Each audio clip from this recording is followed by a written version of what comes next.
Hello friends, बरायबाय Bodo Job Info official YouTube channel the good news answer key साबाय BTC Govt साख्रि Gr-3 दा जों बेखौ नायगोन जाय नोंथांमोना चेनेलाव गोदान Bodo Job Info आव साबस्क्राइब खालामना ला जेब्लायबो गभर्नमेन्ट साख्रिनि आपडेट नोंथांमोना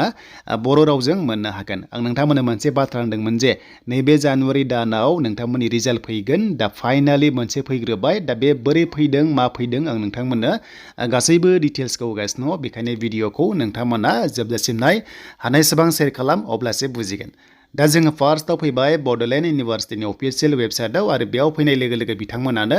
एग्जाम कन्डाक्ट खालामदोंमोन बेखायनो बिथांमोना दा एन्सार किसखौ होबाय आरो बे एन्सार किसआ मानि होनोबा जों बेखौ नायगोन BTC गभर्नमेन्टनि Gr-3 साख्रि एग्जाम कन्डाक्ट जादोंमोन आरो बेनो जाबाय GT PGT टेट दा फाइनाली एन्सार किस रिलिज खालामबाय अफिसियेल नटिस नोंथांमोना बेयाव मोननो हाबाय। दा नैबेयाव नायबानो नोंथांमोना अफिसियेल नटिस मोनगोन एन्सार किसखौ आरो फरेस्टनि एग्जामखौ बिथांमोना लादोंमोन आरो थाबैनो नटिसआ बेयाव फैथारसिगोन बेनो जाबाय फिजिकेल टेस्टनि थाखाय नोंथांमोना रेडि जादो दा बावैनो चान्सआ दंसै नाथाय GT PGTआ फैग्रोबाय आरो Gr-4 साख्रि रिजाल्ट दा बावैनो फैथारसिगोन नैबे जानुवारि दानाव फाइनाल रिजाल्ट मोननाय चान्सआ दङ। दा जों बे नटिसखौ नायग्रोनोसै दा एन्सार किस फैनाय बेनो जाबाय graduate teacher and post graduate teacher जायनाखि BTC आव Gr-3 आव एग्जाम टेट लिरदोंमोन दा बिनि एन्सार किसआ अफिसियेलि रिलिज खालामबाय 1:1 नोंथांमोना बेयाव साख्रि मोननो थांगासिनो दं आरो दा बेखाय बे PDF फाइलखौ नोंथांमोना डाउनलड खालामना लानो हागोन एबा लिंकआ दङ डिसक्रिप्शनाव नोंथांमोना चेक खालामनानै लानो हागोन।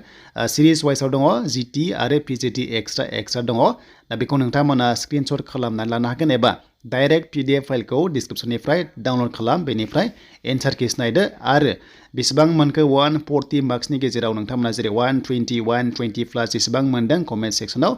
नोंथांमोना लिरनो दाबाव दा काटअफआ 120 प्लास थांगोन ना खम थांगोन नोंथांमोना गाव गाव एनालाइज खालामनानै कमेन्ट्सखौ खालामनो हागोन दा बे जाबाय एन्सार किस नोंथांमोना बेखौ नायदो।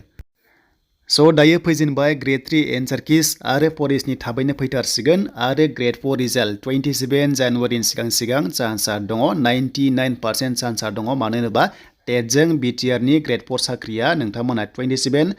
जानुवारि BTR राइजिं डेनि एबा एकर्डिंनि सिगां मोननोबो हागौ स' बेखायनो बे सानखौ नेदो 27खौ जेब्ला माबा मोनसे अफिसियेलि आपडेट फैयो नोंथांमोना चेनेलाव मोननो हागोन बेनो जाबाय Bodo Job Info इउटुब चेनेलाव स' बे थांबाय देन Gr-3 नोंथांमोननि WCD स्टाफ नार्स बेनिफ्राय नन टेक्निकेल Gr-3 दा बिनि आनजादा फैगौ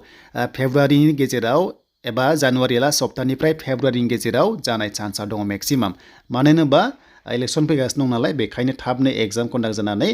बिथांमोना फुजानि सिगां एबा एप्रिलनि गेजेराव साख्रि होनो हागौ दा जियानो जा लेटेस्ट आपडेट नोंथांमोना दिनै मोननो हाबाय जायफ्रा चेनेलाव गोदान साबस्क्राइब खालामनानै लानो हागोन।